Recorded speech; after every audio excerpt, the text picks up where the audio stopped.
Kalau Anies Baswedan menjadi presiden, saya minta untuk HTI dihidupkan kembali.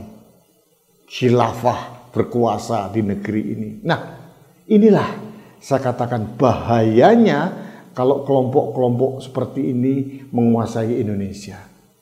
Kelompok ini bukan hanya kelompok intoleran, tapi kelompok radikalis, bahkan kelompok yang membahayakan ideologi negara. Potensi dan ancaman terhadap ideologi negara. Dan itu bisa memecah belah bangsa Indonesia. Dan sekarang kita tahu siapa-siapa gerbong yang mendukung Anies Baswedan. Ada Alfian Tanjung di situ. Waspadalah, waspadalah, waspadalah.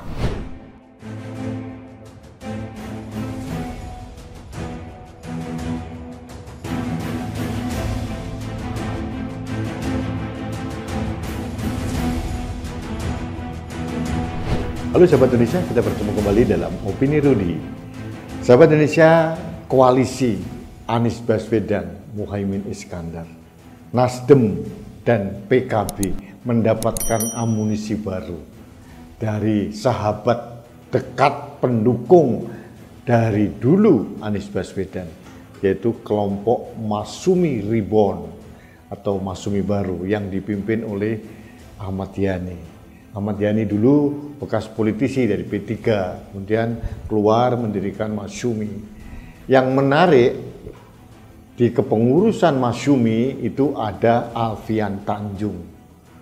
Alfian Tanjung ini adalah ustadz yang pernah masuk penjara karena ujaran kebencian dan beberapa kali melakukan narasi-narasi yang sangat menghebohkan.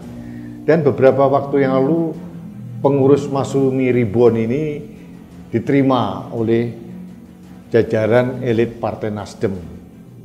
Yang datang itu ada Ahmad Yani, ada Pak Abdullah Huha Mahia, kemudian ada Alfian Tanjung dan lain-lain yang memberikan penjelasan ke publik adalah Effendi Khoiri atau Gus Coy.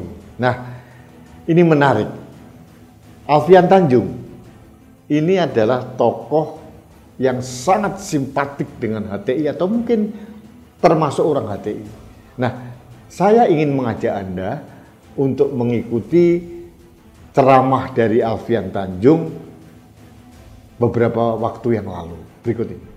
Saya jihadis dan tapi saya juga strukturalis ya. Makhluk langka nih tinggal dijagain sama dikader, harus mengkader memang. Nah, buat teman-teman, mari kita mengupayakan pemerataan dan penyamaan frekuensi informasi, edukasi serta peran keumatan dan kebangsaan untuk Hizbut Islam Al-Muslimin melalui multimedia, multimetode dan multistrategi. Nah, kalau mau menang ya belajar dari Taliban.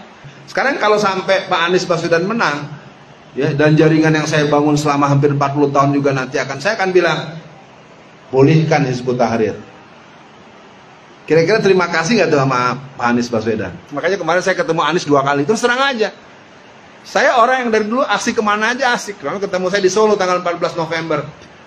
Bang Alfian, ada apa di sini? Iyalah, bini gue di sini, saya bilang. Jadi kita ngobrol, foto-foto bareng.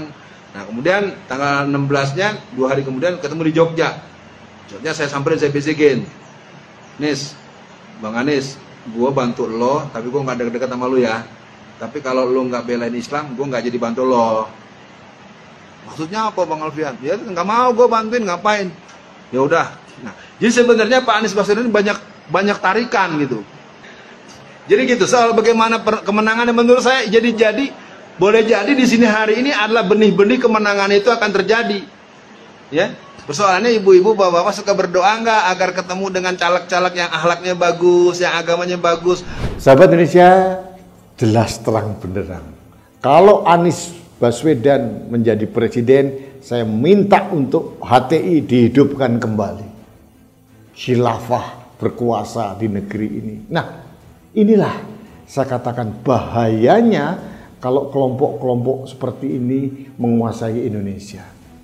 Kelompok ini bukan hanya kelompok intoleran, tapi kelompok radikalis, bahkan kelompok yang membahayakan ideologi negara. Ini kelompok yang harus kita hindari, harus tidak ada di negeri ini.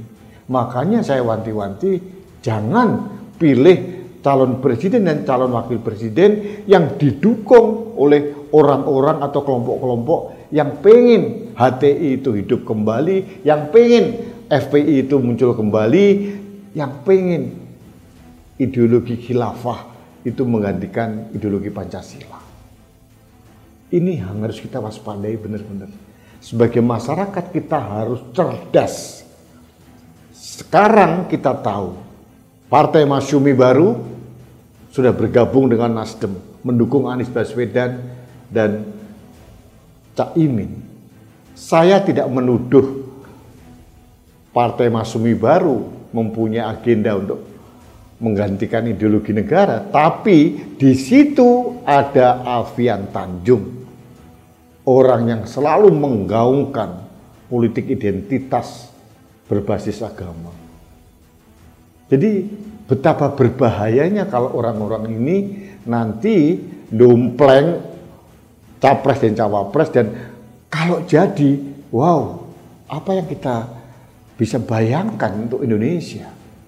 Bali pasti pisah, Indonesia Timur, Maluku, Papua pasti pisah. Kenapa? Mereka pasti ngotot akan menjalankan program mereka untuk Indonesia bersyariah.